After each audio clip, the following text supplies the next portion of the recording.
The storm outside rattled the windows of Whitmore Motors headquarters. Inside, tension was even louder than the thunder. Investors were arriving in just hours to see the company's latest breakthrough prototype. But there was one enormous problem. The engine wouldn't start.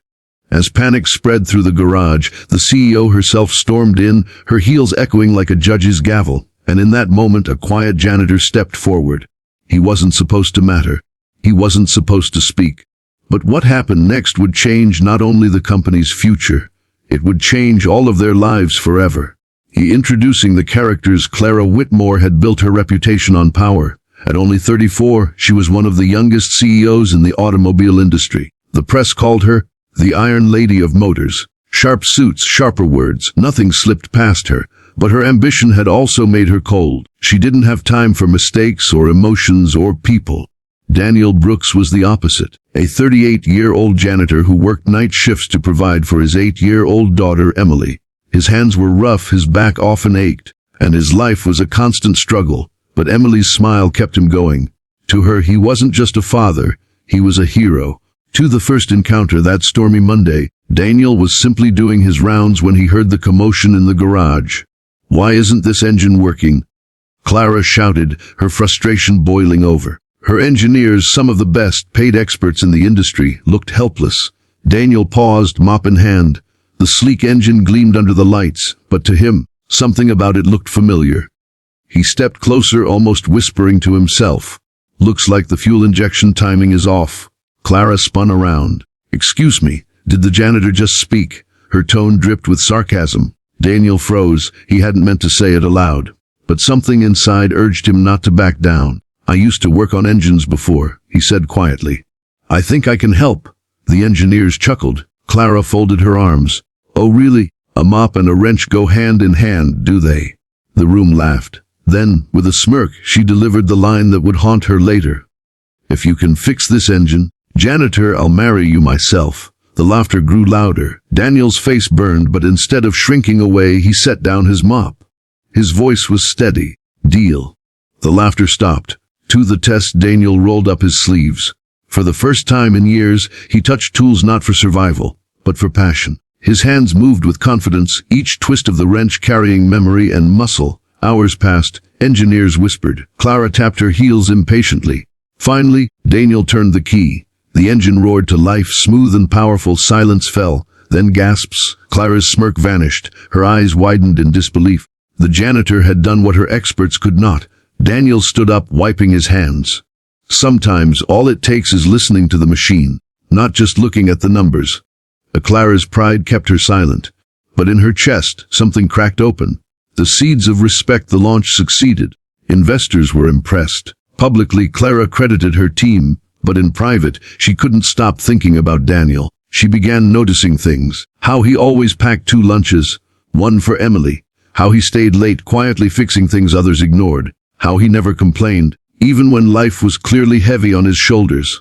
But then came the moment that truly shook her. Emily's struggle. One night, Clara stayed late at the office. She heard a voice down the hallway, Daniel's voice trembling. "Please, doctor, I'll find a way to pay. Just don't discharge her." Clara's heart sank. She followed the sound and found Daniel outside on the phone. His daughter, Emily, had been admitted to the hospital. Complications from asthma, worsened by damp living conditions in their apartment. For the first time, Clara saw the man not as a janitor, but as a father who carried the world on his shoulders. That night, Clara couldn't sleep. She kept seeing Emily's small face in her mind, and the way Daniel's voice cracked when he pleaded. To a different side of Clara. The next morning, Clara visited the hospital. Daniel was shocked to see her, standing awkwardly with flowers in hand. "I heard about Emily," Clara said softly. "I wanted to help." Daniel's pride flared. "With respect, Ms. Whitmore, I don't need charity." Clara shook her head. "It's not charity, it's humanity. Let me do this, not as your boss, but as someone who knows what it's like to grow up without a parent." Her confession stunned him. Clara revealed for the first time that she had lost her mother young.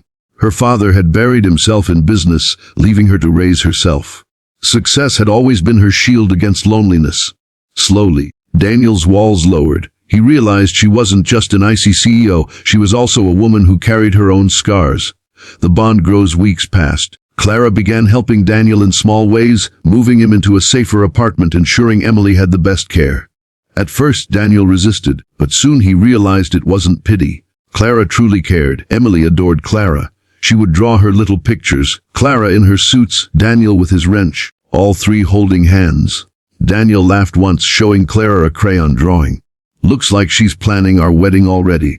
Clara blushed. Maybe she's onto something. The conflict, but not everyone approved. Some board members noticed Clara's closeness with Daniel and began whispering. The CEO and the janitor. Scandalous. Clara faced pressure to distance herself. Daniel too worried. "Clara, your reputation, I don't want to be the reason you lose everything you worked for." Clara held his hand. "Daniel, what's the point of success if I can't choose who I spend it with? They may see you as a janitor, but I see you as the man who saved my company, and more importantly, who shows me what love really looks like."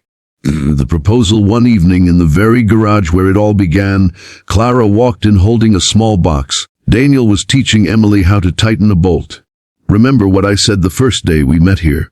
Clara asked, her voice trembling. Daniel chuckled. "You mean when you mocked me in front of everyone?" She stepped closer, her eyes soft. "Yes. I said if you could fix this engine, I'd marry you. Back then, it was a joke, but now I mean it." She opened the box. Inside was a simple ring. "Daniel Brooks, will you marry me?" Tears filled Daniel's eyes. He pulled her into his arms. Emily squealed with joy. And in that moment, the broken pieces of all their lives came together, like the perfect engine, rebuilt stronger than before.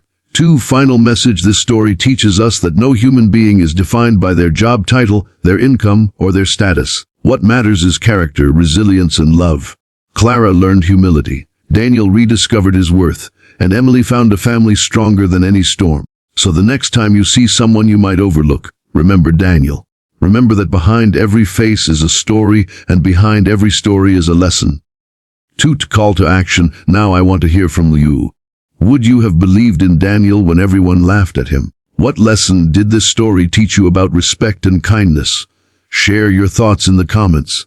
I read every one because your voice matters. And if this story inspired you, don't forget to like this video, subscribe, and share it so more people can learn this powerful lesson. This is Be Kind Always, reminding you that kindness can change a life, and maybe even the world.